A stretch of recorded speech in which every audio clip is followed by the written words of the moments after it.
Catherine, welcome.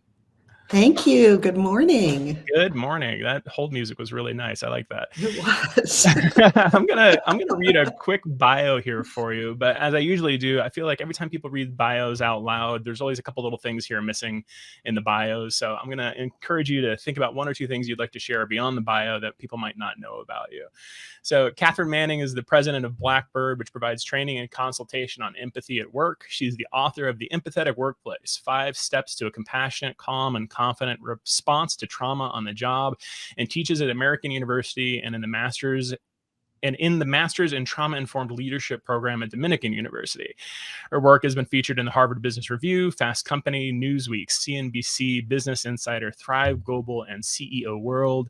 She's worked on issues of trauma and victimization for more than 25 years, including 15 years at the Justice Department, where she was a senior attorney advisor consulting on victim issues in cases like the Boston Marathon bombing and the Pulse nightclub shooting. Catherine, thank you so much for being here, and thanks for the work you're doing in the world. Thank you. It's such a pleasure to see you. Thank you for getting up so early to have this conversation. I'm on the East Coast, so for me, it's really not that bad. Yeah, I'm in a mountain time in Colorado, so it's not that bad, but it gave me a good reason to get up and see the sunrise this morning. So I read your bio. What else do people need to know about you that isn't kind of encapsulated in your bio?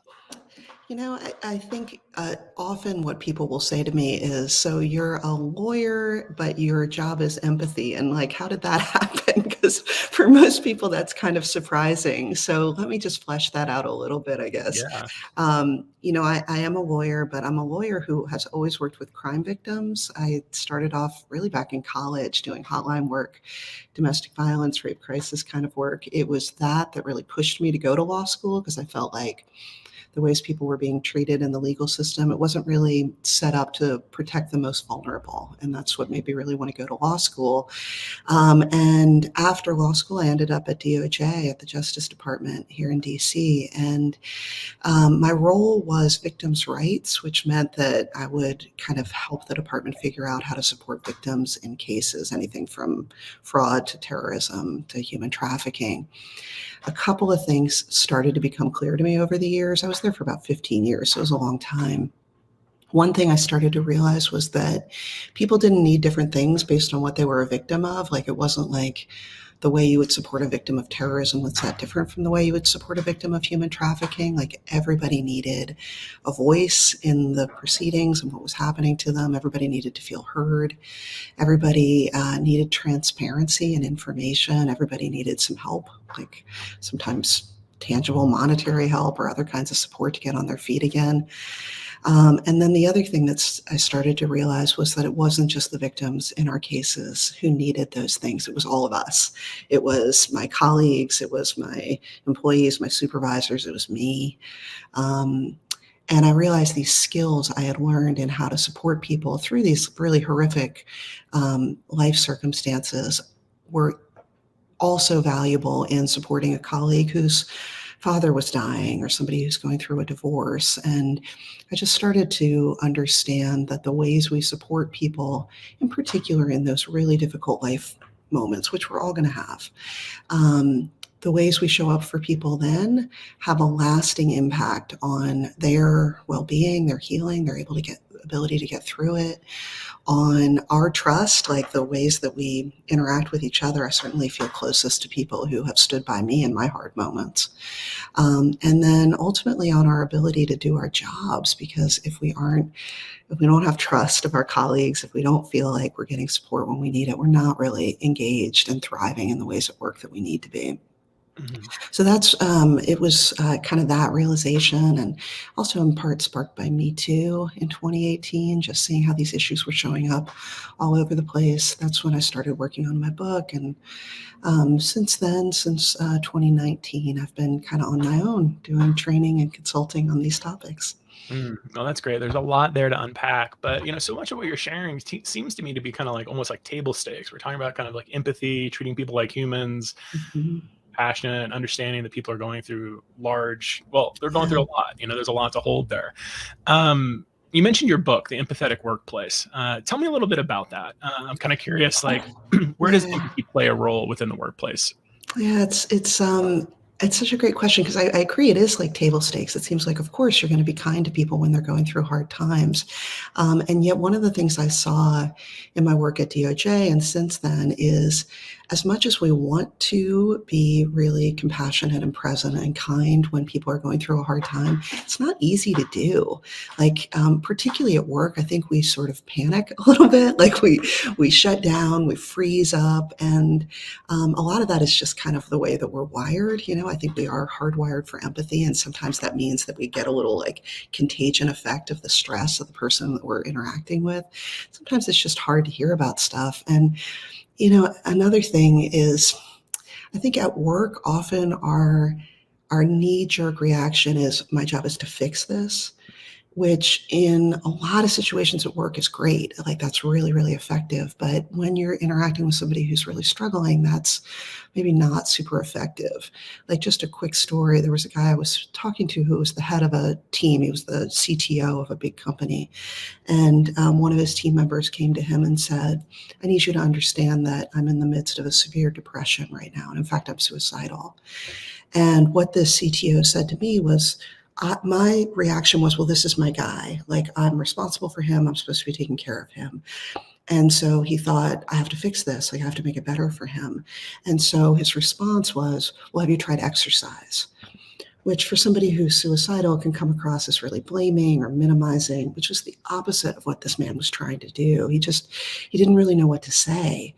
So that's really what the book is. The book is, what do you say in that moment? And it's 5 steps. This is something that I kind of developed after, it was really after Me Too, and seeing it, I felt like so often people were kind of bumbling that response when somebody would share something.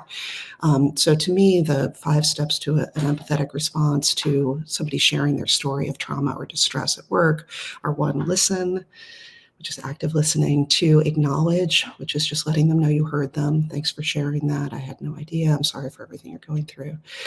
3rd step is share, and this is about transparency, sharing information about, we have a complaint process, or here's what we know about that incident of workplace violence. The share is really about transparency. The 4th step is empower, which is about giving them access to resources they might need to get on their feet again, like EAP or, I don't know, other kinds of mental health, flexible work, security options. And then the 5th step is return, which is both later checking in on the person, and also, importantly, it's about returning to yourself, like recognizing that supporting others takes a toll on us, and we need to be managing our own self-care and well-being to be able to continue to do the work that we need to do too. Yeah, it's such a really beautiful framework, and I think to your point, people tend if they don't have a framework, if they don't have a process to work through, like you mentioned, people might tend to freeze up, or that whatever just kind of falls out of their mouth, which might be good intended, but might not actually be helping in the ways that the individual might need. I mean, so much of this, I think, also comes around to like mental health awareness and just understanding the impact of trauma and other events on people's psyche or their mental health. I'm kind of curious. You mentioned the Me Too movement. I imagine like George Floyd, the pandemic, and all these things that have happened over the last few years, probably continuously compounding the impact of trauma and struggle within the workplace. Are you seeing kind of a shift within the workplace and the people that you're talking to, where they're needing more and more of these resources or support? Yeah, absolutely. I mean, I think it's a couple things. I do think that we have, we've been impacted by everything that's been going on. I sometimes say it feels like trauma is the air we're breathing in 2020. So, like, ever since 2020 started up to today, it's just been like hit after hit after hit. And I think it is taking a toll on us. And certainly the statistics bear that out, like rates Yeah. of anxiety and depression and stress and anger and all of those things are on the rise. I'm sure you're familiar with that. You're seeing it yourself. So I think that's some of it. I also think that people are just talking about it more. I feel like one of the impacts of the pandemic, like, we were it was broad, I mean, the trauma and distress was kind of affecting everybody because of COVID and George Floyd and environmental disasters and everything. So it was more widespread, but also like we were in each other's homes. You're getting this glimpse, and you hear the baby crying in the next room. You're just really getting a sense of intimacy that I think we didn't really have before. And I think also this is being driven a lot by the millennials. I just feel like there is, again, statistics kind of bear this out. There is a sense of we're not willing to just kind of keep our mouths shut and show up for work. We expect that our workplace is going to share our values, that they're going to try to support us as whole humans and not just focus on like, well, did you get that report out by Thursday or not? So I think the workplaces are changing, and that's certainly what I'm seeing in my work is from every type of organization. Some that people think, well, that's a type of organization that you would think there's no way that they care about this, including law enforcement, including the military, including, engineering, banking, industries that you wouldn't necessarily think are prioritizing this. Are prioritizing it now because they realize they have to if they want to continue to thrive, to expand, to grow, even just to continue. I think it's essential right now. Yeah. And I think so. We're talking about trauma, and I think there's like what I like to say, capital T trauma and lowercase t trauma. But this is a word that has been coming up more and more and more. I think you mentioned since 2020. I think to your point, millennials, Gen Zs, there's just a greater awareness of mental health and the impact of everything that's going on in the world on people's ability to perform well within the workplace. But maybe we can get a little bit more granular here. Like, what is trauma, and like, how does this actually show up in the workplace? Like, what things would we be looking out for? Yeah, absolutely. So trauma is one of those words that it feels like everybody has their own understanding of it. And I think a lot of people use it without really, like, people are using it differently and getting kind of frustrated about that. So the definition of trauma I use in my work is that it's a psychological injury that impairs your performance. This is kind of a slimmed down version of the definition of victim used by the Substance Abuse Mental Health Services Administration, or SAMHSA. What I like about the SAMHSA definition is that, in contrast to a lot of other definitions, it doesn't give you like a listing of life events and say, if you've experienced one of these, you've experienced trauma. I'm not crazy about that kind of definition because we all respond differently to similar or even the exact same event. Like if you had 3 people in a car accident together, maybe one of them is kind of a little shaken up, but is able to kind of engage with others at the scene, check in, make sure everybody's okay and make their way to work and be kind of okay. Maybe another one falls apart at the scene, can't go into work that day, can't get in a car for a week. Maybe the third one seems fine, goes into work, and then the next day falls apart. Like, none of those is the right reaction. They're all just within the range of normal human responses to a traumatizing event. So I don't want us to get too caught up in what happened to you, and then I will determine whether that's trauma or not. It's, to me, much more effective just to be kind of keyed in on the person in front of you and see, like, does this person need some help in order to be able to do the things that they need and want to do? And if so, let's get them some help. Now, how can you recognize that? It's probably things that people are already noticing. Like, it's often a change in behavior. So they're somebody who is normally really, really rigorous about showing up at work on time, and then suddenly they're not. Their performance has changed really quickly. There was one guy I was talking to who was a CEO of a company, and he talked about their head of sales, who had always been just a pillar of the company, really, really essential to their success. And then he said one day his performance just fell off a cliff. And he was showing up late, he was not volunteering, he was unengaged in meetings, and they had no idea what was going on, to the point where they thought, we're going to have to fire him because we can't have somebody in this role whose performance has gotten so abysmal. And then finally they asked him, like, what's going on? And it turned out his wife was dying.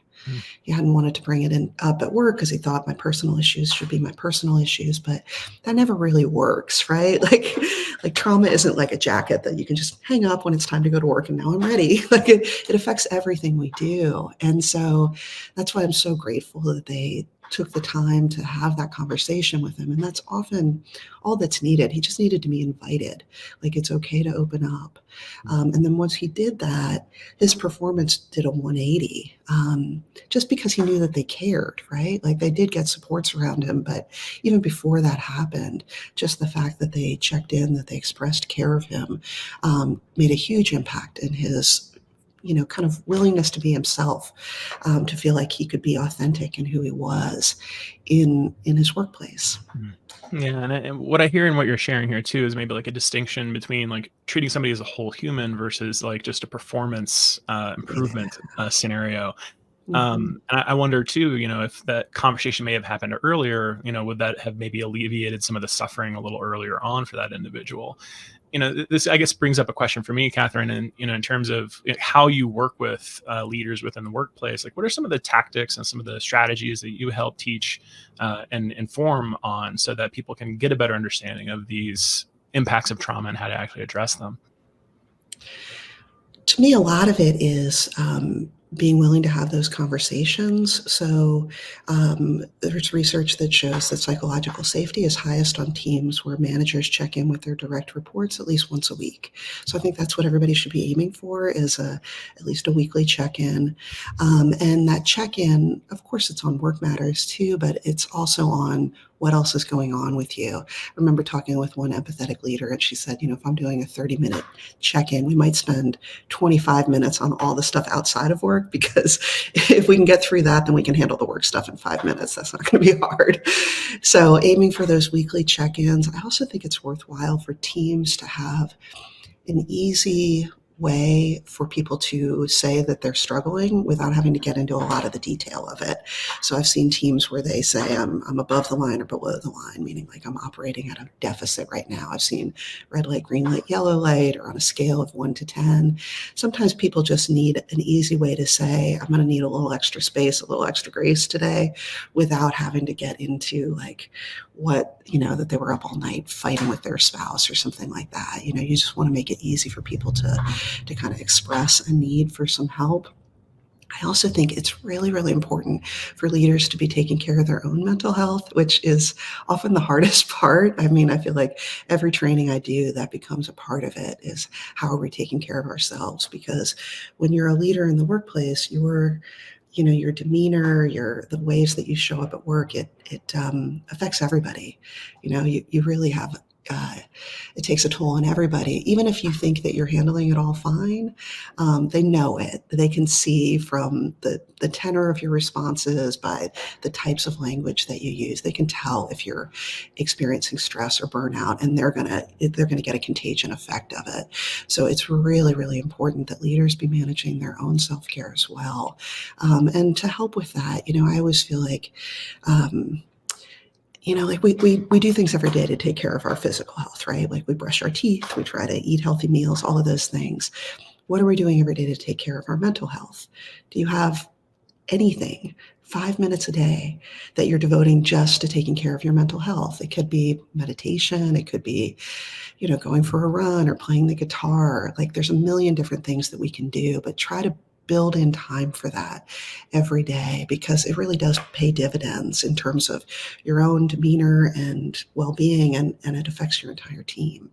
Yeah, and imagine too, employees are probably looking to leaders to get a signal for what type of behavior is appropriate and what type of self-care is appropriate. So if you as a leader or a manager aren't really taking care of yourself, aren't signaling that loudly, others that are reporting to you might not feel like that's a priority, or might not take that Yeah. as something that's serious. 100%. I call it noisy self-care. Like, you need to not only be engaging in self-care, but you got to do it out loud. So like, it's very different to say, on the one hand, we've got an EAP, they're phenomenal and confidential, and I hope you reach out if you need help. And then to say, on the other hand, we've got a phenomenal EAP, they're free, they're confidential, they really help me when I need it. Mhm. And I hope that you'll reach out if you could use some help. Like, when we say that second thing, we make it possible for everybody else to Mhm. do the same. So you're 100% right. We've got to make sure that we're modeling that self-care for others too. Yeah, and imagine too, budgetary constraints, time constraints, like the pace of work is increasing these days. Layoffs have basically constrained a lot of available workforce to do the same types of work that needs to be done. The argument might be is like, well, like this is all fine and good, and empathy is important, but like we're busy and we don't have time right now. Like, what would your response to that be?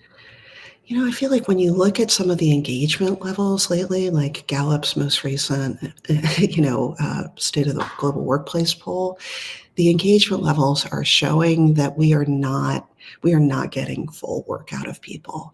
So yes, we are busy, but are we actually effective in our busyness? And if we can just take a breath, check in on one another, check in on ourselves, we're going to just really amp up the engagement levels, and we will ultimately be more productive for it.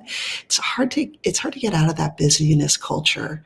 You feel all the time like, oh, the way that I show that I am valuable is by being a little bit breathless all the time and talking all the time about how busy I am. But if we can just maybe step back from that for a second and just analyze, like, are we actually effective in our busyness? And like maybe if we just take a beat, we can actually get more done more creatively, more effectively, more quickly, if we take that time to make sure that our mental health is okay, and so is that of the people around us.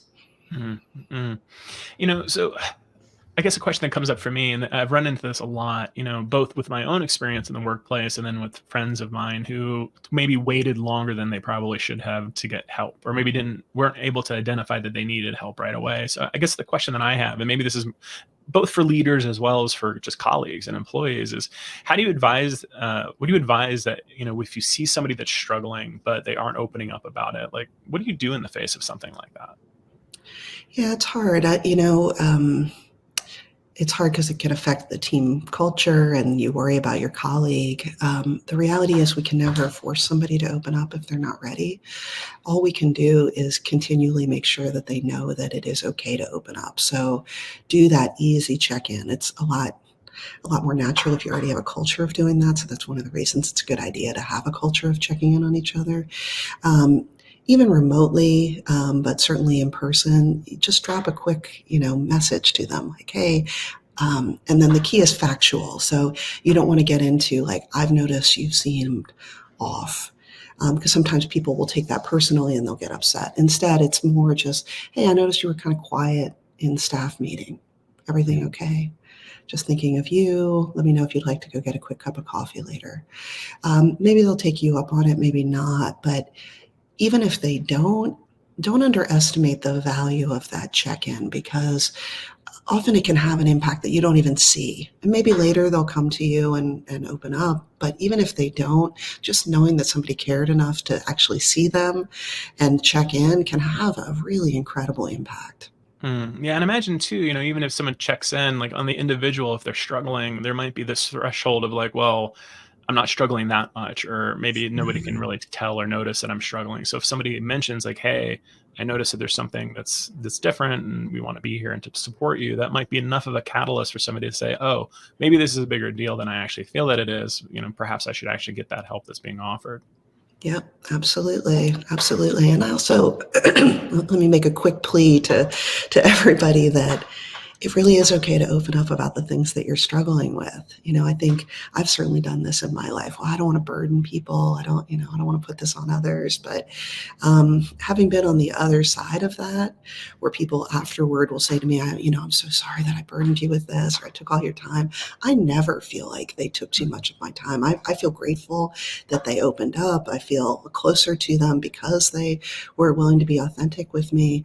So be willing to share what you're actually going through, even if it feels like, God, I'm just venting. It actually really does make you feel better afterward. And the person, trust that the other person can handle it. Yeah, and we know we touched on a little bit of this in terms of just like some of the events that occurred over the last few years and kind of how it shifted the public discourse around trauma and around mental health in the workplace. But kind of at a more high level, this idea of a trauma-informed workplace.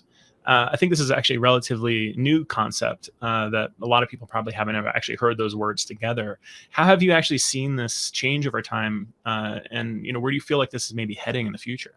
Yeah, so interesting. I mean, I think maybe the language is new, but I feel like the idea of a workplace that is cognizant of the trauma and distress of their workforce, of the community they serve, of their customers. I feel like that's been around for a long time. And, I often think back to this report that the US military wrote in the 1980s in the aftermath of an air disaster that killed 248 members of the 101st Airborne Division.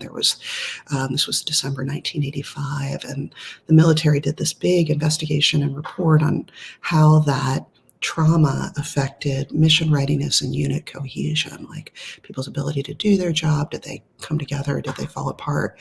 And they said at the time that it was leadership. They called it grief leadership. It was leadership that made the biggest difference on those factors. Like, were people able to acknowledge what people were going through? Were they able to provide tangible support to the people who were grieving? Were they able to model healthy responses to grief themselves? And those are still the concepts that I'm teaching today, here in the 2020s, those same types of ideas. Like, are people feeling acknowledged? Are they getting help when they need it?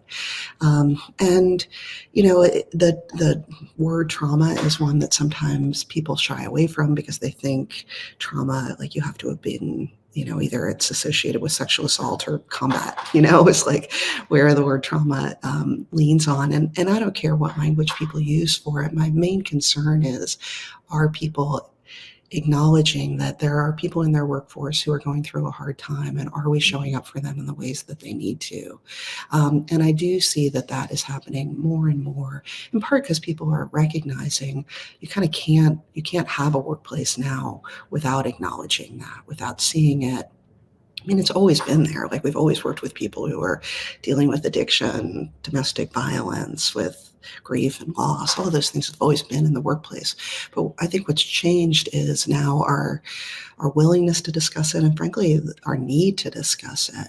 And so what I'm trying to help people do is figure out ways to have those conversations that are effective and helpful, that also recognize boundaries and take care of ourselves as we're doing it. Mm. And I've had many conversations with leaders, both clients of mine and also in the workplace itself. And sometimes it's more rare than not, but sometimes you'll get a leader that's like, I don't want to be a therapist. I don't want to be a psychologist. Like, it's not my role. My role is to get performance out of the employee and to do these OKRs and to get us to this goal.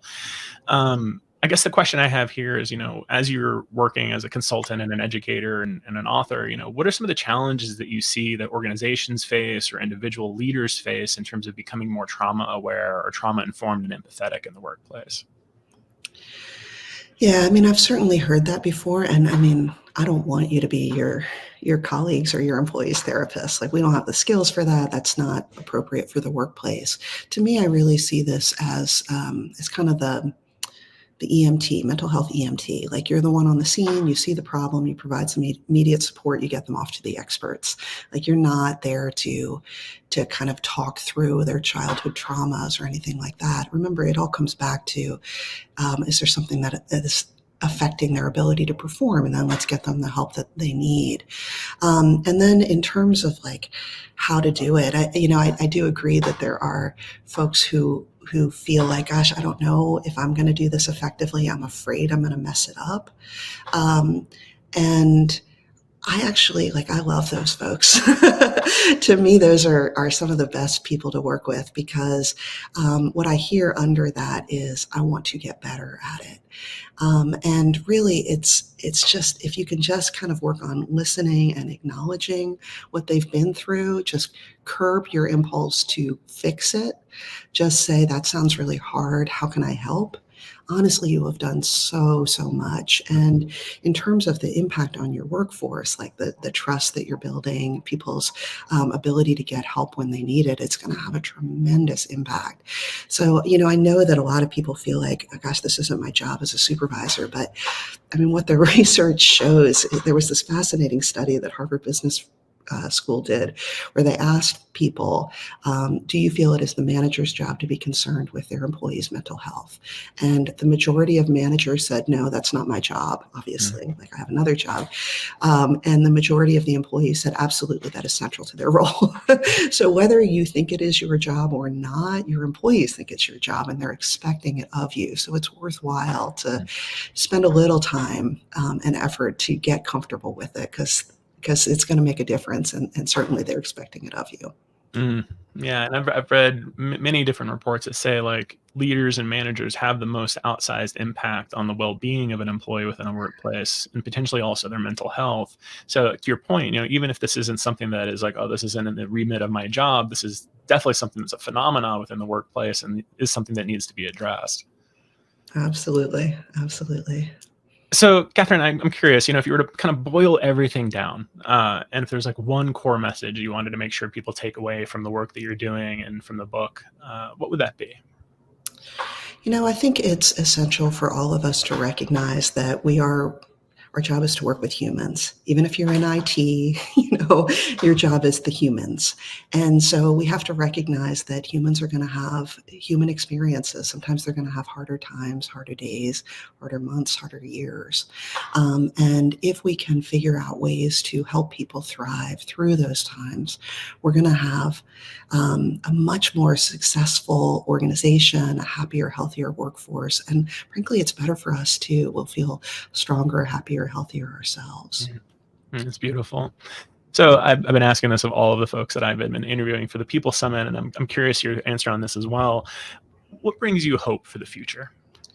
Gosh, so much. I mean, I will say it's been incredible, just such a privilege for me to work with these leaders around the world who are really thoughtful, caring, and committed to try to figure out how to build organizations that are more compassionate, more empathetic, recognizing that they still have to be effective. We still have missions, we have numbers, all of those, the OKRs, all those things have to be met. But within that, we can build organizations that are human-centered, that are trauma-informed, where the workforce feels acknowledged, seen, heard, and where they truly can thrive.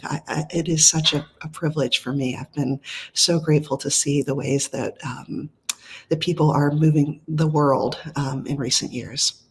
Yeah, likewise. Well, Catherine, thank you so much for the work that you're doing in the world. It's so important. If folks would like to learn more about you or follow you online, what are good places we could point people to it?